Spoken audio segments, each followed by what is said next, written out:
السلام علیکم دوستوں، خاتون میزبان نے اپنا دوپٹہ ٹھیک کیا اور کہنے لگی رمضان کا مہینہ ہمیں برداشت اور رواداری کا درس دیتا ہے۔ اس مہینے میں ہم بھوک اور پیاس کے ذریعے اللہ کی خوشنودی حاصل کرتے ہیں، سحری اور افطار کی برکات سے بہرہ مند ہوتے ہیں اور مہینے کے 30 دن اپنا ایمان تازہ کرتے ہیں۔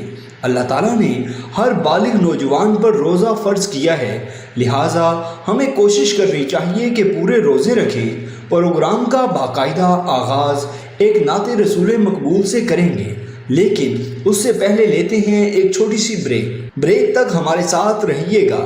کچھ لمحے وہ کیمرے کی طرف دیکھتی رہی۔ سائڈ پر ایک بڑا سا ٹی وی رکھا تھا جس پر لائیو ٹرانسمیشن نظر آ رہی تھی۔ 2-3 سیکنڈ کے بعد وہاں اشتہارات چلنے شروع ہو گئے، جس کا مطلب یہ تھا کہ اب خاتون لائیو نہیں جا رہی۔ اس خاتون نے اطمینان سے دوپٹہ اتارا اور سائڈ پر پڑی ڈبی سے سگریٹ ہونٹوں سے لگایا اور کش لگانے لگی۔ میری آنکھیں پھیل گئیں۔ ان کے سامنے 2 عدد مولوی صاحبان بھی موجود تھے، لیکن کسی نے اس بات کا نوٹس نہیں لیا۔ یہ واقعہ آج سے 18 سال پہلے کا ہے، جب میں نے پہلی بار ٹی وی اسٹیشن کے اندر جا کر رمضان ٹرانسمیشن لائیو دیکھی تھی۔ اس کے بعد مجھے سینکڑوں بار ایسے مظاہرے دیکھنے کو ملے اور میری سمجھ میں آتا رہا کہ میڈیا خود کیا کرتا ہے اور دکھاتا کیا ہے۔ میں نے بھی یہ دیکھا کہ رمضان آنے سے 1 ہفتہ پہلے سحری کی ٹرانسمیشن ریکارڈ ہو رہی ہے۔ باریش لوگ اللہ کی باتیں بھی کر رہے ہیں اور بتا رہے ہیں کہ آج کی رات بہت بابرکت ہے، کہ آج پہلا روزہ ہے۔ رات 12 بجے افطاری ہو رہی ہے اور انتہائی عقیدت سے اسٹوڈیو میں بیٹھ کر کھجور سے روزہ کھولتے ہوئے رکعت آمیز دعائیں کروائی جا رہی ہیں۔ اب تو یہ سب دیکھنے کی عادت سی ہو گئی ہے۔ نیوز چینل ہو یا انٹرٹینمنٹ، سب پر ڈرامہ چلتا ہے۔ خبروں سے کرائم شو تک ہر جملہ، ہر انداز اپنے اندر ایکٹنگ لیے ہوئے ہے۔ جن خواتین میزبان کو آپ مارننگ شو میں روتے ہوئے دیکھتے ہیں، جن کی زبانیں اسلام کا ذکر کرتے کرتے نہیں تھکتی، آپ ان کو کبھی آف کیمرہ دیکھیں، آپ کے 14 طبق روشن ہو جائیں گے۔ پہلے صرف ڈرامے میں کام کرنے کے لیے ایکٹرز درکار ہوتے تھے، لیکن اب مذہبی شو سے لے کر سیاسی ٹاک شوز تک ایکٹرز بھرے ہوئے ہیں۔ سیدھی بات تو ہو ہی نہیں سکتی، کیونکہ سیدھی بات سے ریٹنگ نہیں آتی۔ یہ جو آپ کو ٹاک شوز کے میزبان اکثر آپ کو دانشمندی سے بھرپور جملے فر بولتے نظر آتے ہیں، اس کے پیچھے بھی پورا سسٹم کام کرتا ہے۔ اس پر ریسرچ کوئی اور کرتا ہے، لکھتا کوئی اور ہے۔ میزبان کے سامنے یہ سارا اسکرپٹ لکھا ہوا آ رہا ہوتا ہے، لیکن کیمرے کا اینگل ایسے رکھا جاتا ہے کہ دیکھنے والوں کو لگتا ہے جیسے میزبان ان کی طرف دیکھ رہا ہے اور جو کچھ بھی بول رہا ہے فی البدی بول رہا ہے۔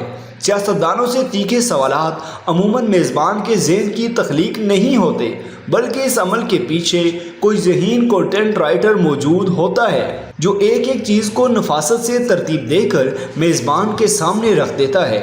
اس کے بعد میزبان کی ایکٹنگ شروع ہوتی ہے اور ٹاک شوز کو 4 چاند لگا دیے جاتے ہیں۔ یہ سلسلہ صرف نیوز چینل تک ہی محدود نہیں ہے، اکثر مذہبی چینلز میں بھی یہی ڈرامے بازی ہوتی ہے۔ جو سیاستدان آپ کو ٹاک شوز میں ایک دوسرے کے چیتھڑے اڑاتے نظر آتے ہیں، وہ ٹاک شوز کے اختتام پر میزبان کے ہمراہ بیٹھ کر کہکے لگاتے ہوئے چائے پیتے ہیں۔ کئی تو ایسے بھی ہیں جو ٹاک شو کی ریکارڈنگ کے دوران اگر ان کے منہ سے کوئی غلط بات نکل جائے تو میزبان کو فون کر کے بتا دیتے ہیں کہ فلاں چیز کاٹ دی جائے۔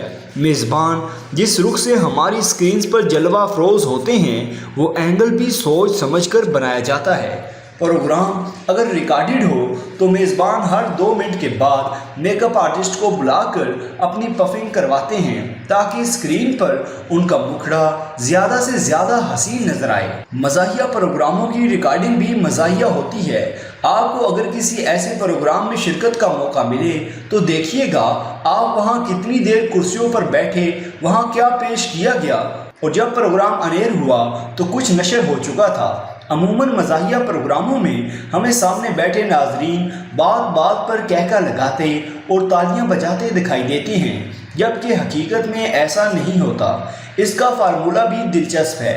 پہلے حاضرین کو بٹھا کر کہا جاتا ہے کہ ذرا زور سے تالیاں بجائیں، پھر ان سے 6-7 زوردار کہکوں کی فرمائش کی جاتی ہے، پھر کہا جاتا ہے کہ تھوڑی دیر پوری سنجیدگی سے میزبان کی طرف دیکھتے ہوئے ایسے سر ہلائیں کہ گویا آپ بہت اہم بات سن رہے ہیں۔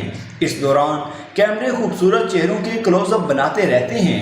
وہ پروگرام جو 10-12 گھنٹوں میں ریکارڈ ہوتا ہے اس کے حاضرین کو 1-1.5 گھنٹے بعد ہی فارغ کر دیا جاتا ہے۔ اثر مرلہ اس کے بعد شروع ہوتا ہے۔ ایکٹرز مختلف جملے بولتے ہیں، مختلف سیگمنٹس ریکارڈ کیے جاتے ہیں اور ایڈیٹنگ میں انہیں اس طرح سے جوڑا جاتا ہے کہ ہر جملے کے بعد حاضرین ہنس ہنس کر بے حال ہوتے ہوئے نظر آتے ہیں اور میزبان کی سنجیدہ بات پر سر دھنتے دکھائی دیتے ہیں۔ چونکہ حاضرین کو بلانا، انہیں مینیج کرنا ایک مشکل کام ہے، لہٰذا کئی بار پرانے حاضرین دکھا کر بھی نیا پروگرام تیار کر لیا جاتا ہے اور حاضرین گھر بیٹھے خود کو ٹی وی پر دیکھ کر حیران ہوئے سوچ رہے ہوتے ہیں کہ وہ کب اس پروگرام میں گئے تھے۔ میزبان کے منہ سے معلومات کے جو پھول جھڑ رہے ہوتے ہیں اسے سن کر اکثر سادہ لوگ متاثر ہو جاتے ہیں کہ بڑا دانشمند بندہ ہے، حالانکہ اس کے پیچھے بھی پورا ڈرامہ ہوتا ہے۔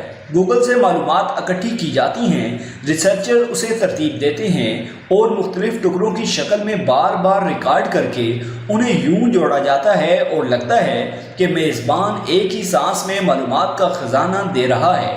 ان پروگرامز میں اکثر لائیو کالز کے نام پر جعلی کالز ڈال دی جاتی ہیں تاکہ اپنی مرضی کا سوال آئے اور اس کا بہترین جملہ کسا جا سکے۔ نیوز کاسٹر بھی ڈرامائی تکنیک سے پوری طرح واقف ہوتے ہیں۔ یہ جب کسی وقوعے پر کسی سینئر افسر سے سوال و جواب کر رہے ہوتے ہیں تو اکثر انہیں بھی نہیں پتہ ہوتا کہ یہ کیا بول رہے ہیں۔ ان کے کانوں میں لگے اسپیکرز کی چھوٹی چھوٹی تاریں کسی اور کمرے میں بیٹھے ہوئے کسی جہاندیدہ صحافی کے مائک سے منسلک ہوتی ہیں، وہیں سے ان کے کان میں سوالات ڈالے جاتے ہیں اور یہ آگے بول دیتے ہیں۔ یہ ڈرامے روز ہوتے ہیں اور اتنی عمدگی سے ہوتے ہیں کہ بے اختیار ان پر اعتبار کرنے کو جی چاہتا ہے۔ سچ اس سے بہت دور ہے، میڈیا پر سچ چل ہی نہیں سکتا کیونکہ سچ کی ڈیمانڈ نہیں ہوتی۔ میڈیا ہمیں وہی دکھا رہا ہے جو ہم دیکھنا چاہتے ہیں۔ تو دوستوں، یہ تھی ہماری آج کی ویڈیو۔